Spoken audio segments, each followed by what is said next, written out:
Salut. Aujourd'hui, je voulais parler de la progression, parce que pour moi, c'est la chose la plus importante chez un nouveau-né. Enfin, après la santé. En tant que parent, on doit les aider. Alors, il y a des choses à faire, il y a des astuces, hein, comme toujours, mais il y a aussi des choses à ne pas faire, des pièges à éviter. Sinon, ce serait pas drôle. Avant de commencer, il y a une règle très importante, et c'est la plus compliquée à suivre, parce que c'est humain. C'est de ne jamais comparer les enfants. Aucun enfant n'est pareil. On peut pas attendre la même chose de deux enfants différents. C'est impossible. Parce que certains feront leurs dents plus tôt, d'autres les muscles, d'autres la coordination. Enfin, il y a plein de choses qui rentrent en compte. Et si ça peut vous rassurer, quand votre enfant cherchera du travail, le patron va pas lui demander à quel âge il a marché. Ça, tout le monde s'en fout. C'est important que pour les parents. C'est tout. À la limite, on peut se comparer à une moyenne. Parce qu'un trop gros retard, ça peut être dû à un problème, et donc consulter. Et encore, quand je dis moyenne, c'est vaste. Parce que la moyenne, c'est surtout basé sur ce qui se voit. C'est un coup, votre enfant, c'est un putain de génie dans un domaine, mais il n'est pas encore capable de l'exprimer, c'est tout. On va faire un jeu. Si tu apprends quelque chose dans cette vidéo, tu mets un j'aime. Alors, on va commencer par le plus gros frein de la progression, c'est la télévision. En fait, on m'a toujours dit que la télévision c'était pas bon pour l'enfant, mais sans savoir pourquoi. Donc j'ai fait mes petites recherches et maintenant je comprends. En fait, le problème de la télévision, c'est que votre enfant est passif. Du coup, sa progression se stoppe net pendant le temps qu'il regarde la télé. Donc plus il regarde la télé, moins il progresse. Avec ma femme, on a vu une photo chez le pédiatre qui explique assez bien ça. Donc en gros là, c'est des dessins d'enfants qui regardent la télé plus de 3 heures par jour. Donc on voit c'est pas très détaillé, mais ça va. Et là, c'est les enfants qui regardent pas la télé ou très très très peu. Alors on peut se dire c'est rien, sauf qu'à un niveau de détail comme ça, je trouve ça énorme. C'est pour ça que le mieux, si vous pouvez, c'est ne pas regarder la télé avec votre enfant quand il est petit. Quand il est grand, c'est différent parce que vous pouvez le rendre actif. Vous pouvez lui poser des questions sur ce qu'il est en train de voir. Combien il y a de personnages, comment s'appellent les personnages, la couleur des t-shirts, le demander un résumé à la fin. Vous pouvez. Ça fait travailler son cerveau autrement. Et en plus, ça l'amuse, donc c'est bien. Mais quand il est petit, il faut éviter.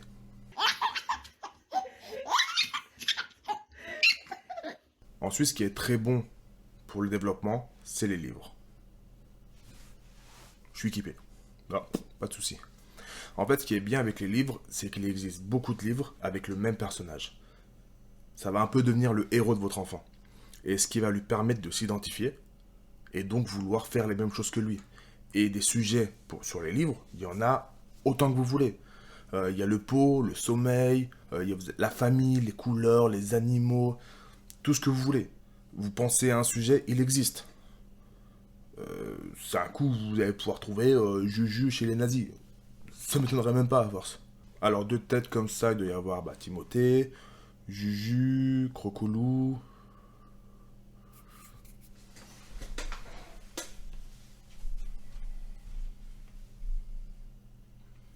Choupi. Donc voilà, il y a beaucoup de personnages, votre enfant il va adorer. Et en plus, ça lui fait travailler un peu le vocabulaire. Franchement, c'est génial. Par contre, un enfant de bas âge ne peut pas rester concentré longtemps. Donc, privilégiez des livres courts. Donc, par exemple, il y a des livres comme ça. Il y a plusieurs animaux. C'est assez coloré. Vous voyez, ça se lit en 30 secondes. Il y a des petits livres comme ça aussi. C'est sur les sentiments. Pareil, ça se lit en 30 secondes. Après, plus votre enfant grandira, plus vous pouvez prendre des livres avec des longues histoires. Par exemple, il y a les Disney qui, euh, qui ont une histoire comme assez grande, tout le bordel. C'est des bons livres. Les enfants, ils aiment bien. Jouer. Alors, quand je dis jouer, c'est vaste, hein. Je parle de jeux de société, danser, chanter, courir, jouer au loup, ce que vous voulez. En fait, s'amuser, voilà. Parce que il n'y a rien de mieux que d'apprendre en s'amusant. Et en plus, le moindre exercice, c'est bon pour le développement, que ce soit pour les muscles, la coordination, ou l'équilibre, n'importe quoi. Tous les jeux sont bons. Alors, il y a des incontournables, comme les cubes, comme les cercles, euh, les voitures, enfin, beaucoup de choses. Parce que les cubes, vous pouvez les emboîter, il peut les lancer. C'est bon parce que lancer, c'est pas un geste anodin pour un bébé. Il y a des balles. Enfin, il y a même des balles avec plusieurs formes pour qu'il ait un peu de sensation. Des pics, des ronds, enfin, il y a pas mal de jeux pour le développement du bébé. Et puis en plus, il y a des jouets pour tout. Que ce soit pour le salon, que ce soit pour la voiture, pour se promener, pour le bain. Ah, d'ailleurs, pendant que j'y pense, les jouets pour le bain, faut faire attention. Parce que certains ont un petit trou dedans pour aspirer l'eau et le recracher. Les enfants, ils adorent. Le problème, c'est que vous pourrez jamais enlever toute l'eau qu'il y a dedans. Du coup, ça va moisir. Et votre enfant, il va y mettre à la bouche, il va le laisser dans son bain, donc c'est pas ouf. Nous, on en a entendu parler. Du coup, on a pris une boule, on l'a ouvert en deux, il y avait un peu de moisissure dedans. C'était pas un truc de fou parce qu'on a eu de la chance que ce soit assez tôt, mais si on ne le savait pas, ça aurait duré plus longtemps. Donc on a tout pris, poubelle. Donc faites bien attention avec ça, ou alors, faut les laver très très régulièrement au vinaigre ou un truc comme ça. Mais voilà, faites bien attention à ce que vous mettez dans le bain. Et si vous cherchez d'autres jeux, regardez sur internet, hein, les listes, c'est pas ce qui manque. Le Montessori. Alors déjà, Montessori, c'est quoi? Donc la signification d'Internet, c'est basé sur la liberté de l'enfant dans le choix de ses activités, l'apprentissage par l'expérimentation et l'autonomie. En gros, moi, ce que j'ai compris, c'est faut aider le bébé à se débrouiller. Après, j'ai essayé de me renseigner un peu avec ma femme, et franchement, c'est compliqué. En fait, personne n'est d'accord sur ce qui est Montessori, ce qui ne l'est pas. Il y a les puristes qui vont prendre tout le monde de haut. Ah non, ça c'est pas comme ci, c'est pas comme ça. Franchement, c'est un bordel.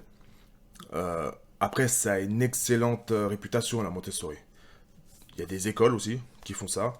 Donc, moi, ce que je vous propose, c'est renseignez-vous. Faites vos propres recherches parce que moi, je pourrais pas vous aider tant que ça. Je sais que c'est une bonne réputation, donc je vous en parle. Mais c'est tout. Donc, faites vos recherches. Ce qui vous plaît, vous le prenez. Ce qui vous correspond pas, vous le jetez. Parce que le but, c'est pas de suivre bêtement une liste. Hein. C'est que c'est vous comme qui l'éduquez. Donc, prenez ce que vous voulez.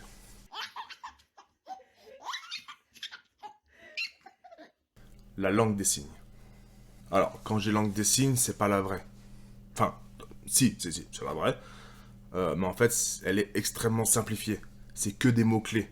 Donc, par exemple, vous n'allez pas apprendre à votre enfant à dire j'ai faim, mais juste faim. Ou j'ai fait caca, juste caca, couche, faim. Que des mots-clés. Parce qu'un enfant ne peut mémoriser à peu près qu'une soixantaine de mots. Euh, c'est pour ça qu'en général, quand on lui apprend, en fait, on parle réellement et on signe juste un mot. Donc ouais, par exemple, vous allez dire, il est 16h, 16h30, on va goûter. Ben, en fait, c'est juste goûter que vous lui dites. C'est tout. Au début, c'était mal vu, parce que les gens disaient que si il connaît la langue des signes, il ne va pas avoir besoin de parler. Et en fait, c'est totalement con, parce que c'est comme si on disait qu'un enfant qui maîtrise le quatre pattes n'aura pas besoin de marcher. Mais en fait, un enfant vous imite. C'est pour ça que c'est important de parler en même temps que vous signez. Parce que le but, c'est que votre enfant parle aussi.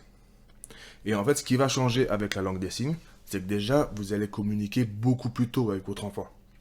Parce que l'enfant, quand il a faim, il pleure. Mais c'est pas parce qu'il ne sait pas ce qu'il veut. C'est parce qu'il ne sait pas comment le dire.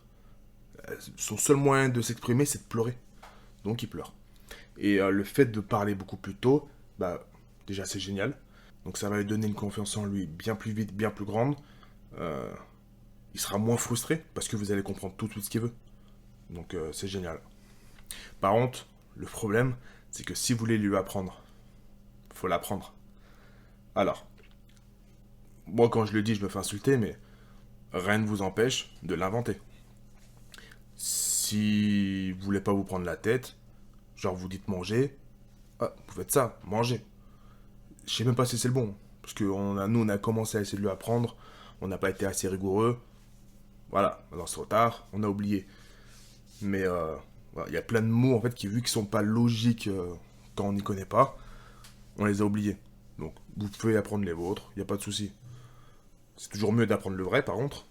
Parce que bon, C'est une vraie langue, hein, ça existe vraiment. Donc apprendre le vrai, c'est pas plus mal. Mais voilà, rien ne vous empêche.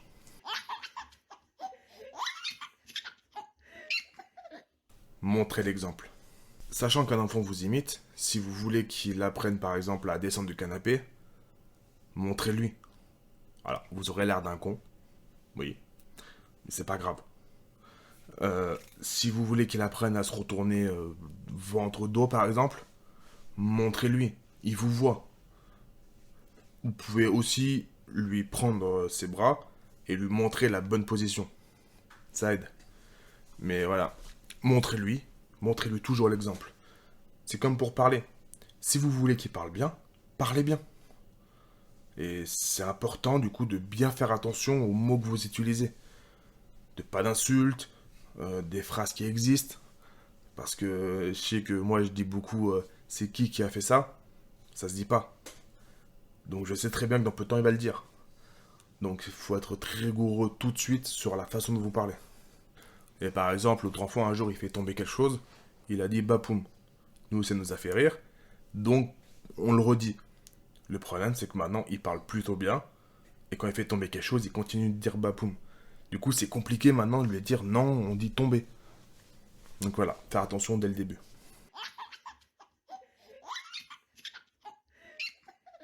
Il faut toujours féliciter l'enfant. Alors, un enfant, ça a besoin d'énormément d'attention. Et il faut le mettre en valeur constamment. Même quand il fait une bêtise. Alors, oui. Avant de m'insulter, je vais m'expliquer. Euh, un enfant, quand il fait une bêtise, en général, c'est juste parce qu'il veut se prouver qu'il est capable de quelque chose. Par exemple, il va monter l'escalier. Vous allez lui dire non, t'as pas le droit et tout. Il va recommencer. Mais lui, en fait, c'est pas pour vous contredire. Il voit l'escalier, c'est un challenge. Il veut le faire. Et nous, en ayant peur, on va l'engueuler. Le truc, c'est que lui, il est fier de lui. Donc en fait, on va le rabaisser si on l'engueule. Et là, c'est important, c'est de dissocier l'effort de la bêtise. Donc quand on va le voir, faut lui expliquer, lui dire, je suis impressionné parce que tu as réussi ça, c'est impressionnant, mais je ne veux pas que tu recommences parce que c'est dangereux et tu risques de tomber. Et ça, c'est très compliqué quand on a peur. Ou pareil, s'il va monter sur la table pour prendre quelque chose. Voilà, lui, il s'en fout de ce quelque chose, lui, il veut se challenger.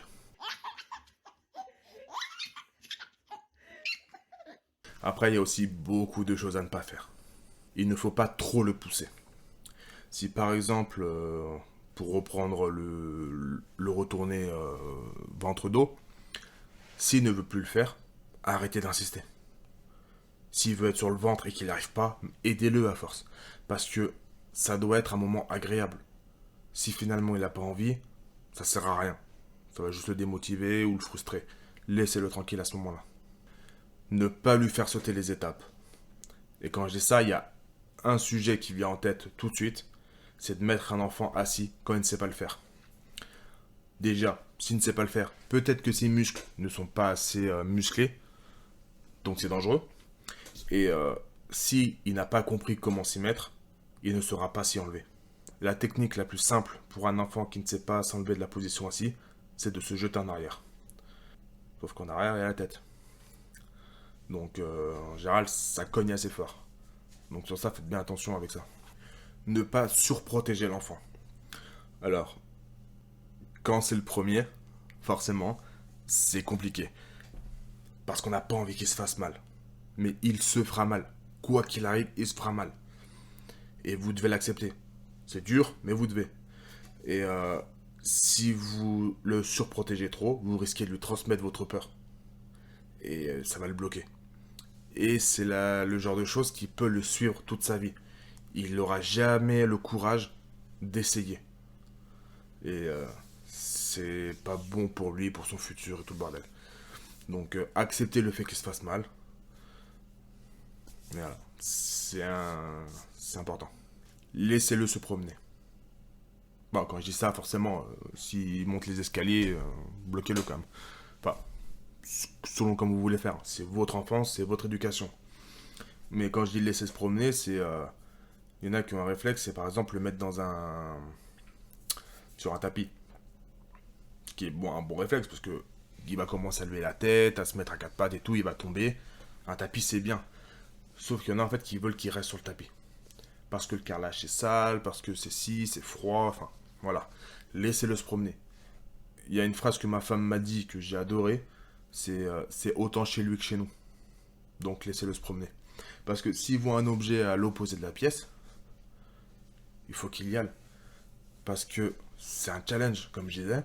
C'est un objectif, donc il va y aller, ça va le muscler. S'il y arrive, il va se sentir fier.